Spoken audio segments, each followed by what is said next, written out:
السلام علیکم، دس از سفیر خان. امید ہے کہ سب خیریت سے ہوں گے. آج کا ہمارا ویڈیو ایک لٹری ایلیمنٹ پہ ہے جس کو ہم لٹری اپریشیشن کہتے ہیں، اور لٹری اپریشیشن کو آپ صرف اپریشیشن اینڈ لٹریچر بھی کہتے ہیں کہ اپریشیشن کیا ہے، یہ ہم کیوں پڑھتے ہیں یا یہ کیوں ضروری ہے. سو لٹری اپریشیشن جو ہے وہ اصل میں کریٹیکل انالیسز ہوتا ہے.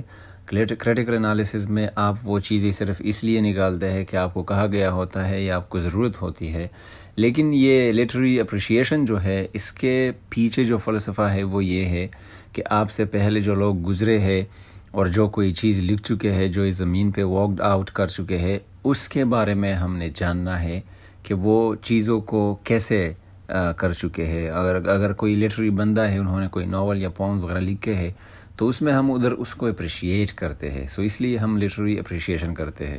اب اس کی ڈیفینیشن کو اگر پڑھیں ہم تو ایسا ہے کہ لٹری اپریشیشن از ریڈنگ، یہ ریڈنگ ہے، understanding and making critical judgement of the theme کو سمجھنا یا اس کی کریٹیکل ججمنٹ کرنا، اس کی جانچ پڑتال کرنا، اس کے سٹائل کو کہ انہوں نے کوئی چیز کیسے لکھی ہے، یا use of figurative and non figurative language.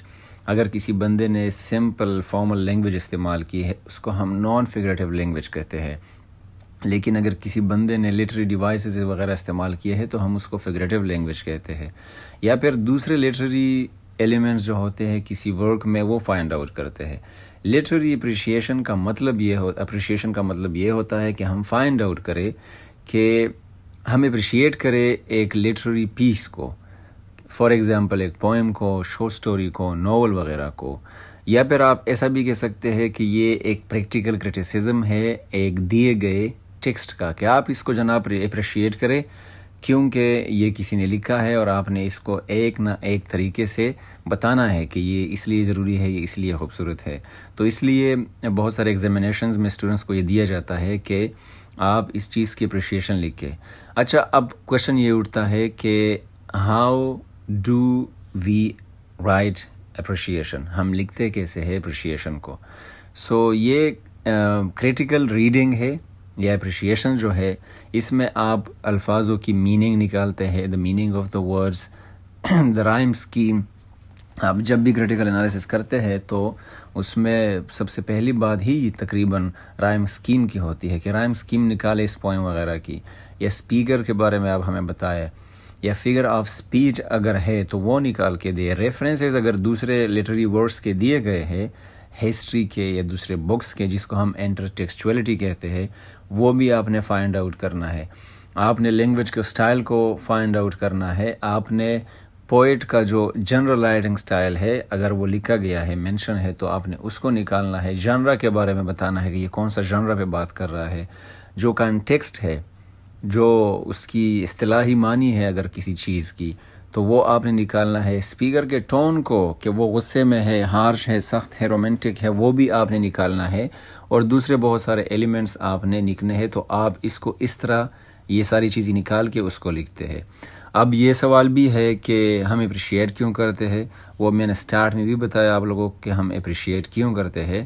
So literature جو ہے وہ کسی شخص کو الاؤڈ کرتا ہے کہ آپ جناب اپنے چیزوں سے، اپنی زندگی سے، اپنی مصروفیت سے نکلے اور پاسٹ میں جائے، کہ پاسٹ میں جو لوگ آپ سے پہلے ادھر رہے ہیں، دادا پر دادا، یا ان کے ساتھ جو شعراء رہے ہیں، ان کے ساتھ جو رائٹرز رہے ہیں، ان کے جو خیالات تھے اپنے قوم کے بارے میں، اپنے مذہب کے بارے میں، اپنی نیشنلٹی وغیرہ کو لے کے، غیرت کو لے کے، یا پھر دوسرے رومانس کو لے کے وہ کیسے سوچتے تھے. تو جناب آپ اس کے بارے میں پڑھے، اس لیے ہم اس کو اپریشیٹ کرتے ہیں. اور پھر ہم کیا کرتے ہیں جی، we can gather a better understanding of culture. اس کے بعد ہوتا یہ ہے کہ آپ اپنے کلچر کو اچھے سے سمجھ جاتے ہیں. جس طرح ہمارے پشتون کہتے ہیں کہ ہماری تاریخ جو ہے وہ 5000 سال پرانی ہے، تو انہوں نے کتابوں میں پڑھی ہے. پہلے 5000 سال پہلے کی جو چیزیں ہیں وہ تو پروف نہیں ہے اس کا کوئی، نہ کسی نے 5000 سال پہلے کوئی بکس لکھی ہے اس چیزوں پہ. لیکن ابھی جو ہم یہ کہتے ہیں، یہ نعرہ لگاتے ہیں، تو ہم نے کہیں نہ کہیں سنا یا پڑھا ہے. اس میں یہ چیز ہوتی ہے. اور پھر کیا ہوتا ہے کہ کلچر کو سمجھنے کے بعد آپ اپریشیٹ کرتے ہیں ان لوگوں کو جو آپ سے پہلے گزرے ہیں. اور ہم پھر سیکھتے بھی ہیں ہسٹری سے. یہ تو آپ لوگوں کو پتہ ہے کہ وی لرن فرام ہسٹری. تو وہ مانیوسکرپٹس کے فارم میں ہو یا کسی سپیچ کے فارم میں ہو. آپ نے کسی بڑے بزرگ کی یا تو سپیچ سنی ہے، لکھی ہوئی آپ نے پائی ہے، آپ اس سے سیکھتے ہیں کچھ نہ کچھ، یا پھر مانیوسکرپٹس ہے، آپ نے کسی رائٹر کے اپنے ورڈز، اپنے الفاظ یا پھر جو بھی انہوں نے پین ڈاؤن کیا ہے وہ آپ پڑھتے ہیں، تو آپ اس سے سیکھتے ہیں اور اس لیے ہم اس کو اپریشیٹ کرتے ہیں. اب اگر اسٹوڈنٹس پہ بات آ جائے کہ اسٹوڈنٹس کو اپریشیٹ کیوں کرنا چاہیے یا وہ کیوں کرے، تو اس میں یہ بات ہے کہ اس سے آپ کے لٹریری اپریشیشن سکلز جو ہے وہ بڑھ جاتے ہیں، اچھے ہو جاتے ہیں، اور اسٹوڈنٹس جو ہے وہ ہائی کوالٹی کی نالج پہ گین کرتے ہیں.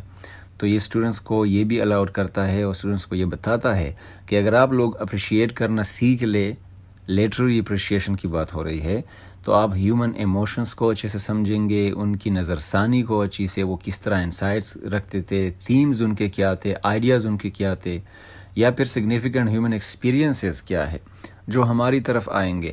جناب یہ کچھ چیزیں ہیں کہ ہیومن بینگز، اگر آپ 18، 19، 17 یا 15 سینچری کو پڑھے تو آپ کو یہ چیزیں ادھر سمجھ آ جاتی ہے کہ ان لوگوں کے پریفرنسز اور تھی، ان لوگوں کی پریورٹیز اور تھی، ہیومن ایموشنز وہ کس لیول پہ تھی، کس لیے وہ ایموشنل ہوتے تھے، کس لیے نہیں ہوتے تھے، یا ان کی نظریں کس چیز پہ ٹکی رہتی تھی، کس چیز پہ نہیں ہے. اگر بیوٹی کی بھی بات کریں تو وہاں بیوٹی کی ڈیفینیشن کس طرح کی جاتی ہے، تھیمز ان لوگوں کے کیا تھے، آج کل کے ہمارے تھیمز کیا ہے، ہم کیسے چینج ہے ان سے، ہم چینج نہیں ہے، یا پھر ان لوگوں کے آئیڈیاز کیا تھے، یا پھر ہیومن ایکسپیرینسز پہلے کیا تھے اور آج کل کیا ہے.